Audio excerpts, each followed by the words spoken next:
Assalamualaikum warahmatullahi wabarakatuh. Perkenalkan, saya Herwinda dari kelompok 2. Di sini saya akan menjelaskan mengenai payback periode non-diskon dan diskon, di mana payback periode adalah analisis periode atau waktu yang diperlukan untuk mengembalikan seluruh dana yang diinvestasi. Payback periode diambil dari laporan arus kas. Contoh kasusnya yaitu dapat dilihat di samping. Contoh kasusnya memiliki investasi yaitu 290 juta, sedangkan operasional per siklus produksi jumlah keseluruhannya yaitu 451.750. Penjualan broiler dan lain-lainnya jumlah keseluruhannya yaitu 196 juta. Rumus payback periode yang digunakan yaitu nilai investasi per proket dikali tahun. Proket atau jumlah net cash flow pada akhir tahun, kriteria kelayakan makin singkat makin layak. Maka dapat diketahui bahwa contoh kasus tersebut baik untuk tetap dipertahankan dan tetap dijalankan karena memiliki waktu yang singkat, maka dapat diketahui maka layak juga untuk dipertahankan. Perhitungan payback periode. Yang pertama itu investasi awal. Investasi awalnya yaitu 451.750. Kemudian net cash flow proket atau siklus per tahunnya yaitu adalah 100 juta. Maka dapat diketahui bahwa keseluruhan dari siklusnya itu berada dalam tahap 5 tahun. Maka payback yang diperoleh yaitu secara keseluruhannya 451.750 per 100, maka didapatkan 4,5 tahun. Kesimpulan, yang menentukan payback periode adalah jumlah investasi dan proket menggunakan rata-rata proket 100 juta. Bismillahirrahmanirrahim. Assalamualaikum warahmatullahi wabarakatuh. Baik, perkenalkan nama saya Mutmainatul Jannah Putri Ali, NIM 60700119016 dari kelompok 2. Pada kesempatan kali ini, saya akan menjelaskan tentang kebaikan dan kelemahan payback period, yang dimana kebaikannya itu terdapat 3. Yang pertama yaitu digunakan untuk mengetahui jangka waktu yang diperlukan untuk pengembalian investasi dengan risiko yang besar atau yang sulit. Kemudian yang kedua yaitu dapat digunakan untuk menilai 2 proyek investasi yang mempunyai dan berisiko yang sama, sehingga dapat dipilih investasi yang tepat dalam jangka waktu pengembalian yang cepat. Kemudian yang terakhir yaitu cukup sederhana untuk memilih unsur-unsuran investasi.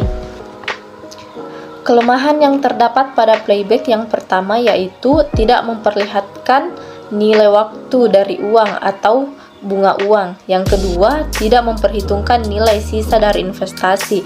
Yang ketiga, tidak memperlihatkan arus kas sebelah periode pengembalian tercapai. Kemudian payback period diskon atau PBP terbagi juga menjadi 3. Yang pertama, PBP diskon adalah perhitungan PBP yang menggunakan tingkat bunga rata-rata yang berlaku umum atau stabil saat itu, misalkan 10%, 15%, 17% per tahun. Yang kedua, mengapa ada bunga? Karena ada inflasi dan bank bunga. Suatu perjanjian atau pengembalian misalnya 20%. Kemudian yang ketiga, mengapa ada bunga bank? Karena ada biaya atau pendapatan bank yang telah ditentukan oleh pihak bank.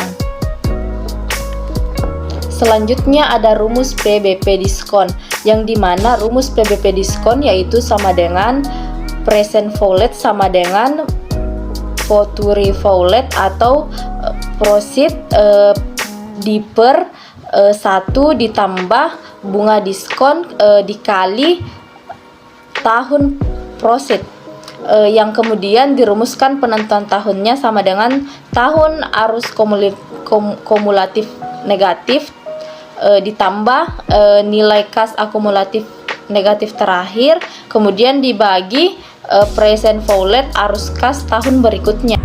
Assalamualaikum warahmatullahi wabarakatuh. Nama saya Wahyudin. 1. Future value (FV) adalah nilai masa depan dari yang akan diterima. Gunanya adalah untuk memprediksi atau memperkirakan jumlah uang yang akan dimiliki di masa depan. Ini penting agar para investor dapat nilai jumlah yang akan didapatkannya di masa depan sebagai hasil dari investasi mereka. Rumusnya PP sama dengan PP 1 ditambah R pangkat N, di mana PP atau present value nilai sekarang, I bunga atau diskon vektor, DF N sama dengan periode atau tahun investasi. 2. Diskon vektor DF merupakan bilangan kurang dari 1 yang dipakai untuk mengalihkan suatu jumlah nilai di masa depan yang akan datang, atau future value PP supaya menjadi nilai sekarang atau present value PP. DF dihitung berdasarkan diskon rate dengan rumus DF sama dengan 1 ditambah R pangkat N, di mana E tingkat suku bunga, N periode atau tahun. Diskon rate adalah tingkat keuntungan yang diharapkan atau tingkat kemampuan pengembalian minimum. Apa itu present value? PP 1 adalah perhitungan nilai uang dari arus kas yang akan diterima di masa depan dengan pertimbangan tingkat suku bunga dan nilai inflasi nilai diskon atau diskon vektor sama dengan DF atau PP. Pada dasarnya berbicara tentang bagaimana melihat arus kas masa depan atau FP dengan mematoknya pada nilai sekarang. Ini menggunakan konsep diskonto sehingga perhitungan PP bertumpu pada tingkat diskonto. 3. Rumusnya adalah PP sama dengan FP per 1 ditambah R pangkat N, di mana PP adalah future value, R sama dengan tingkat bunga, DF N sama dengan periode tahun. Asumsi PP adalah jumlah kas saat ini memiliki nilai yang berbeda daripada jumlah kas masa depan. 2. Bahwa uang hari ini akan bernilai lebih besar di masa depan karena adanya penerimaan tingkat bunga dan pengembalian tertentu berdasarkan kontrak.